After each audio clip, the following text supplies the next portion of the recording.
Luiz Barsi, tudo bem? Tudo bem, graças a Deus.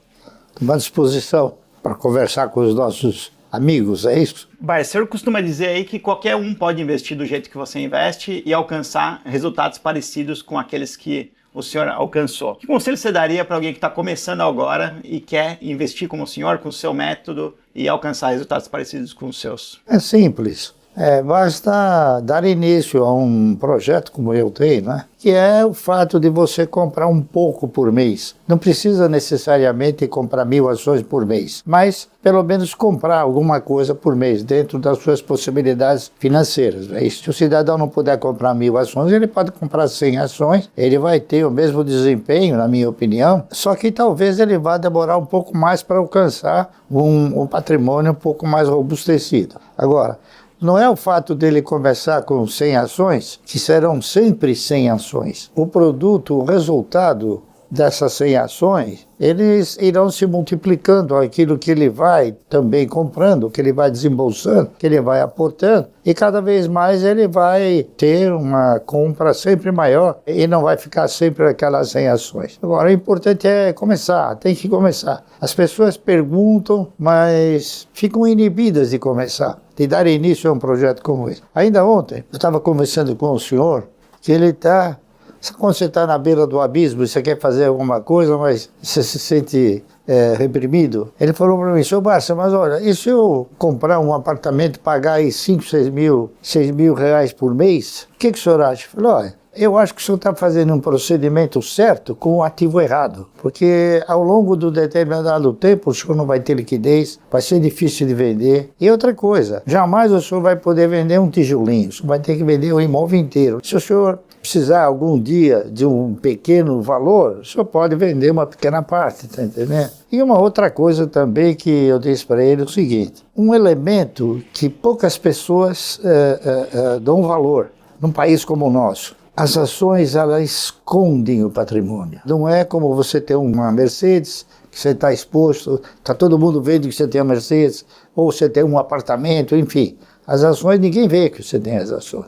Elas ficam depositadas numa custódia e só você tem acesso a essa custódia. De alguma forma, tenho procurado sensibilizar as pessoas, né? E eu sempre digo para eles o seguinte: olha, eu não quero te seduzir e nem te conduzir. Se você fizer um projeto como esse, você vai alcançar um futuro muito melhor do que esse que tem agora. Se você não fizer, você vai continuar na mesma. É uma decisão sua, não é minha. Eu posso te orientar, te dar alguma orientação, não é isso? Mas a decisão é sempre do indivíduo. Mas se eu tivesse que resumir o seu método em 3 pilares, eu diria que é comprar empresas perenes, que são boas pagadoras de dividendos, ter a disciplina para seguir aportando sempre mês a mês, ou semestre a semestre, ano a ano, enfim, sempre estar comprando mais ações e ter a paciência para esperar que os resultados apareçam. É mais ou menos esse o resumo do seu método? É essencialmente isso. Você sabe qual é a minha maior preocupação? Esperar caírem os dividendos. Das empresas que eu adquiro, eu não tenho nada que fazer com elas, porque elas têm uma estrutura organizacional, operacional, de resultados. Então, eu só espero os resultados. Agora, o que acontece? Quando eu compro uma ação de uma empresa, eu não estou visando comprar aquela ação para vender. Eu estou comprando aquela ação para que ela possa me proporcionar uma renda mensal. Então, se você quer uma renda mensal, você tem que comprar as ações e guardar. Por exemplo, o cidadão que compra um imóvel para renda mensal, ele não faz que nem o cidadão que opera na bolsa. Compra às 10, vende às 10h15, depois recompra às 11, porque o imóvel não tem essa liquidez, tá certo?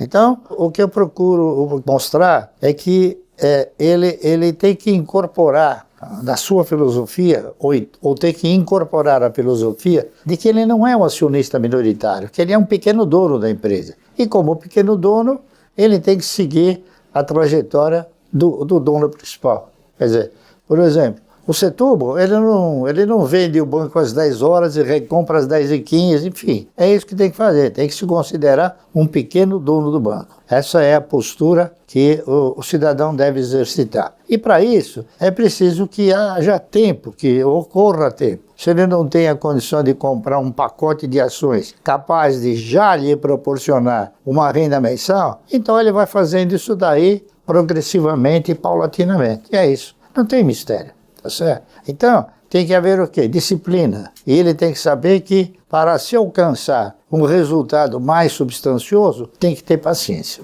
Tá correto? Barsi, e o que o senhor tem feito com os dividendos, com a renda que tem caído na sua conta nesse ano? O que você tem comprado de novo aí para sua carteira? Olha, a carteira de renda mensal é uma carteira que ela vai expurgando aquilo que já não se justifica mais se manter na carteira. Então, por exemplo, eu cheguei na conclusão que as ações da Sabesp já não ostentam mais a condição de integrar uma carteira de renda mensal, porque o preço dela é muito alto em relação aos proventos que ela distribui. Então eu fui fazendo uma substituição, fui vendendo ações da Sabesp e fui comprando ações da Auren, que é uma empresa nova, que tem uma perspectiva fantasticamente positiva. Fui comprando ações também de uma caixa seguradora, tá correto? E são ações que nós compramos não na esperança que elas possam alcançar um patamar muito alto de preço, porque aí não seria interessante eu recomprar, tá certo? Eu vou dar um exemplo do que se torna desinteressante. Há não muito tempo atrás, a questão de uns 5, 6 anos, eu comecei a comprar ações de uma empresa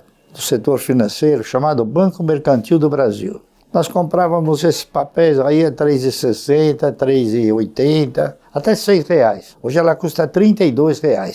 Então, não é por isso que eu vou vendê-la, porque ela paga um dividendo compatível com esse crescimento que ela desenvolveu. Então, quando a gente compra outros papéis, a gente tem a mesma visão. Não que ele suba como subiu, mas a gente tem a visão que a empresa vai distribuir porque ela dá lucro, então ela vai continuar distribuindo. Isso aí é uma questão estatutária, tá certo? Então, é o que eu digo sempre, você precisa começar. Eu comecei, continuo fazendo a mesma coisa que eu fazia em 1970, 71, só que com outros valores, evidentemente. E eu vou alternando a carteira. Eu estou assim com uma alça de mira, já vendi a Sabesp, agora talvez eu venda a Eletrobras, porque a Eletrobras ainda não chegou no ponto de vender, ela ainda está circulando nos 40, 42 reais por aí, mas se ela subir um pouco mais, eu vou trocando uma por 5, uma por 4, entendeu? Com empresas que possam.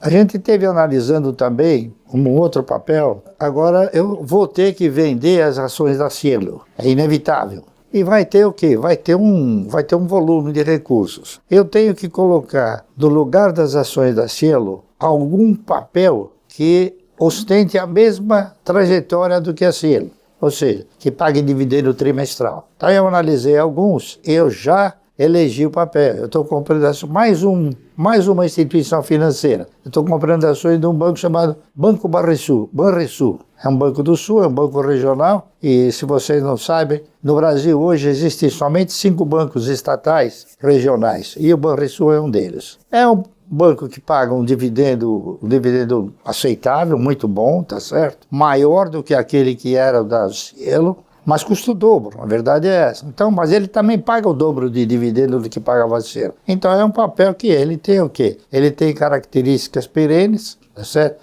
É um setor da área financeira e tem uma característica interessante. O Estado do Rio Grande do Sul é dono de 98,13% das ações ordinárias. Então, subentende-se que os resultados do Banco Banrisul abastecem os cofres do Estado lá. Então, é uma entidade que você pode comprar confiantemente, tá certo? Porque já tem aí 80, 90 anos e vai continuar, acredito eu, proporcionando bons resultados. Então, é isso que eu estou comprando. Eu estive analisando também na questão que é muito comentado, né? O minério de ferro da Vale do Rio Doce, mas a Vale do Rio Doce alcançou um patamar também que o yield dela, a remuneração, é muito baixa. Porque, por exemplo, você compra com R$ 62 uma ação da Vale. Se você pegar esses R$ 62 e for comprar, por exemplo, uma ação da Semin, que é uma empresa de mineração da Companhia Siderúrgica Nacional, ela custa R$ 5. Então você compra 12 ações dessa. Se a Semin der um dividendo de R$ 1, ele terá dado um dividendo de 12, porque eu tenho 12 ações. O pessoal não entendeu ainda que dividendo você ganha por quantidade possuída, não por valor aplicado, entendeu? Então, é o que eu tenho feito. Então, eu estou ainda rastejando, para alicerçar as metas e reprogramar a carteira de renda mensal, que ela não vai diminuir.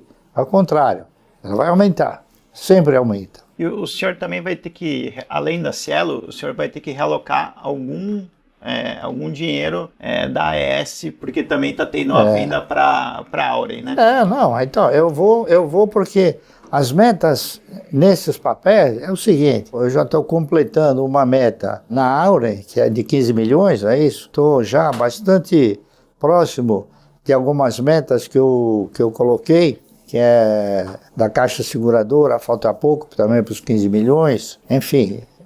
Agora, para compensar outras metas, eu vou ter que utilizar esses recursos que estão chegando, porque eu comecei agora a comprar Banco Banrisul e comecei agora a comprar também ações da Semin. E, lamentavelmente, a gente tem algumas outras que decepcionou a gente, que está decepcionando. É o caso da Cosan. A Cosan é um papel que eu acabei comprando em função daquilo que houve no passado. Ela teve uma progressão muito alta e sempre pagou um dividendo pequeno. Mas o que compensou na Cosan foi a valorização do papel. Após o desdobramento, ela não teve o mesmo desempenho que teve antes. Então agora ela está bastante sacrificada no mercado, porque de alguma maneira a sua administração andou se endividando bastante e hoje ela deve cerca de 22 bilhões de reais. Então está difícil dela mostrar um resultado positivo. Então é um papel que está patinando e vai continuar patinando enquanto não houver uma filosofia diferente daquela que está sendo desenvolvida agora. O senhor tem reduzido a posição na Cosan? Não, eu não reduzi. Eu simplesmente não comprei mais. Tá. Certo? E o Bradesco é uma ação que tem te interessado, Barça? O Bradesco, ele tem feito cócegas, tá entendendo? Até eu estava comentando com a Luísa o seguinte, não é possível que uma ação no Bradesco esteja nesse patamar. Mas acontece que o Bradesco tem produzido resultados extremamente baixos, né? Em função de fatores que eu não sei dizer, mas que acabou precisando trocar a diretoria, não é isso? A administração. Pode ser que essa administração enxergue as coisas de uma outra maneira, mas eu acredito que isso talvez vai levar um time. O Bradesco, na minha opinião, ele é uma opção, mas não para dividendo, certo? Para uma perspectiva de valorização, assim, mais rápida, dependendo, claro, dos resultados que ele for divulgar, que deverão ser agora próximos, né? Talvez até a gente ponha na carteira alguma coisa de Bradesco, mas é que ela não exprime aquele sentimento do dividendo. Então, quem quiser, na minha opinião, comprar Bradesco e esperar, eu acho que ele melhora. Eu não sou futurólogo, mas os números, a situação, os fatores, a mudança de direção, todos esses elementos, eles constituem uma projetiva de que a coisa deve melhorar ao longo do tempo. Não sei quanto tempo, mas deve melhorar. Foi uma deterioração grande de resultados, pessoal. Durante a década passada, Bradesco e Itaú valiam mais ou menos a mesma coisa na bolsa. E hoje o Bradesco vale 40% do Itaú apenas. Enquanto o Itaú continua crescendo, continua lucrando, o Banco do Brasil também continua crescendo e continua lucrando cada vez mais, o Bradesco teve uma deterioração grande aí de resultados que pesou na ação. Mas então, Barça, resumindo, se você pegar e olhar o que você... aonde você deve alocar esse recurso que vai vir da AES e o recurso que vai vir da Cielo, o senhor tende a colocar em CSN Mineração e tende a colocar em Mineração, que é Caixa Seguridade e Banrisul. Caixa Seguridade, Banrisul e Auren, né? Auren também. Eu agora também estou, só que isso daí não é uma compra, é uma recompra. Eu andei assim, por fatores psicológicos, né? E questão de oportunidade também. Não sei se foi o ano passado ou este ano, a TRPL, ela distribuiu um dividendo de 2,2. Eles anunciaram em dezembro e pagaram em, se não me falha a memória, em abril. Esse valor que ela pagou foi um valor expressivo, não é isso? E o papel custava R$22, R$23. Então, eu recebi esse recurso, aí o papel ficou R$27. Aí eu falei, bom, é uma oportunidade, eu vou vender. Então, eu vendi aí, acho que 1,5 milhão de ações, e agora eu estou comprando a 24, recolocando o valor no papel, porque ele ficou em caixa, não é isso? Ficou aportado em caixa, então veja que a gente tanto pode ser bem sucedido numa operação de comprar abaixo e vender acima, como vender acima e recomprar abaixo. Então são essas coisas que eu faço, quer dizer, para não ficar sem fazer nada, a gente tem que estar dando uma analisada em tudo. E quando aparece alguma oportunidade, que eu interpreto ser uma oportunidade, eu faço esse movimento. Ô, Márcio, uma pergunta agora do nosso seguidor, o Ronaldo Ribeiro, ele pergunta, tem um retorno em dividendos mínimo que o senhor exige para comprar uma ação? Não tem um mínimo. O que eu dou muito valor é a regularidade, tá entendendo? Porque o mercado já me ensinou que dividendo você ganha por quantidade possuída. Não vou cansar de falar isso. Então eu tenho ações que pagam dividendos pífios. Por exemplo, a Klabin paga 0,06. Tá entendendo? Só que eu tenho 100 milhões de ações. Então é o que eu procuro falar, olha, se você tiver uma ação, você vai ganhar uma vez o dividendo. Se você tiver 100 ações, você ganha 100 vezes. Se você tiver 1 milhão de ações, você ganha 1 milhão de vezes. Então, o grande pulo do gato, diríamos, é exatamente esse. É você ter uma quantidade grande de ações, mesmo a empresa pagando um dividendo pequeno, você acaba recebendo um montante de recursos expressivo. O Márcio costuma dizer que é melhor ser um pequeno sócio de grandes empresas do que dono de um pequeno negócio. Bom, isso não sou eu que falo, é o mercado que diz, tá certo?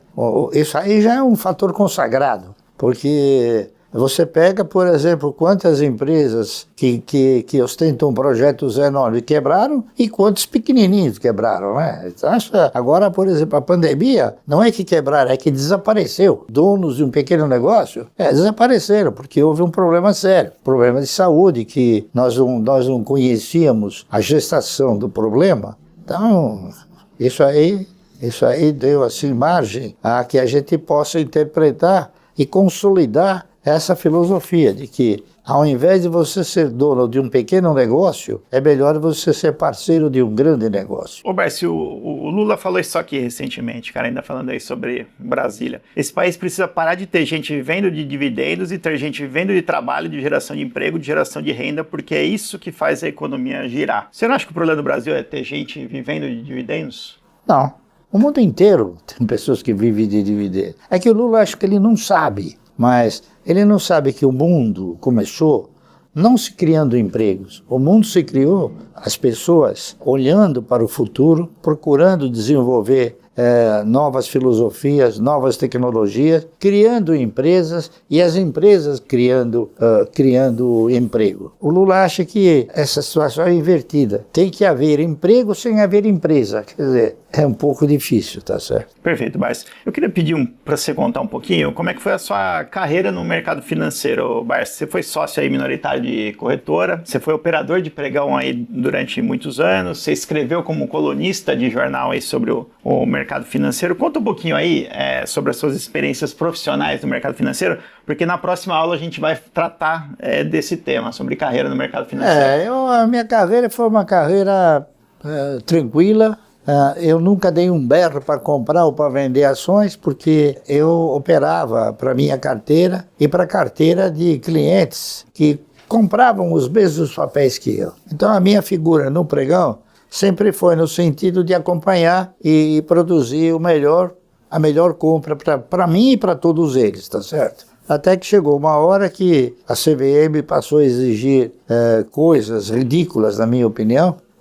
Então eu me afastei, eu não quis mais ser profissional de mercado. Hoje eu sou o quê? Eu sou cliente de uma corretora, mas faço a mesma coisa que eu fazia antes, em relação a mim, tá entendendo? Vou numa sala de clientes, acompanho o mercado como acompanhava quando era profissional e desenvolvo as minhas atividades. Se alguém algum dia precisa de alguma, não orientação, mas, diríamos, um palpite. Eu falo, olha, eu estou comprando isso. Se você achar que tem que comprar, tudo bem. Perfeito. Ô, Barsi, quanto do seu patrimônio o senhor acha que veio do trabalho no pregão, no mercado financeiro, e quanto que veio dos seus investimentos? Você tem isso? Você já parou para pensar nisso? O meu nisso? patrimônio maior veio das empresas, porque elas me pagam o dividendo e eu compro mais. Elas me pagam o dividendo e eu compro mais. Então não sai do meu bolso, tá certo? Isso que essa estrutura que eu projetei, ela mostrou para mim que é extremamente interessante você ter as ações, a quantidade, o pacote de ações, receber o dividendo e não descarrilhar, ou seja, não desviar o projeto, continuar fazendo a mesma coisa. Então eu comecei comprando 1.000 ações, depois eu comecei comprando um pouco mais com que o resultado produzia, e assim foi. Hoje eu já compro 10 milhões, 20 milhões, entendeu? É isso aí. Então é progressivo isso. Mas eu sempre digo, você tem que começar. Se você não começar, nunca você vai chegar a lugar nenhum. Tem uma outra pesquisa, Barsi, que diz que nos Estados Unidos tem 25 milhões de pessoas que têm um patrimônio de $1 milhão. Patrimônio líquido com tudo, né? Incluindo imóvel e tal. Aqui a gente tem 250 mil, é 1% do que tem nos Estados Unidos. Por que a gente não vai para frente? Por que a gente não consegue ficar rico? Eu acho o seguinte, você quer ver? Talvez seja respostas, não é? Você conhece alguém que integre a estrutura Forbes, que só em imóveis? Não. Todos aqueles que integram a estrutura Forbes são através do quê? De ações. Negócios. De negócio e ações, entendeu? Então, eu acho que nos Estados Unidos, o universo de pessoas que têm ações é substancialmente superior ao do Brasil, né? Tá certo? E outra coisa, o americano, ele tem a cultura do investimento que mostra a ele que ele tem que investir na geração de riqueza. E é o que ele faz. E é o que nós não fazemos, tá certo? Então, as nossas diferenças estão aí, pura e simplesmente aí, tranquilamente. Bom, pessoal, essa foi a aula com o Luiz Barsi. A gente também vai ter nessa mesma aula um amigo do Barsi, o Guilherme Afonso Ferreira. Vocês acompanham na sequência, né, essa próxima entrevista. E a gente agradece aí pela participação novamente, pela ajuda aí, Barsi. Um grande abraço a todos e estamos aí à disposição.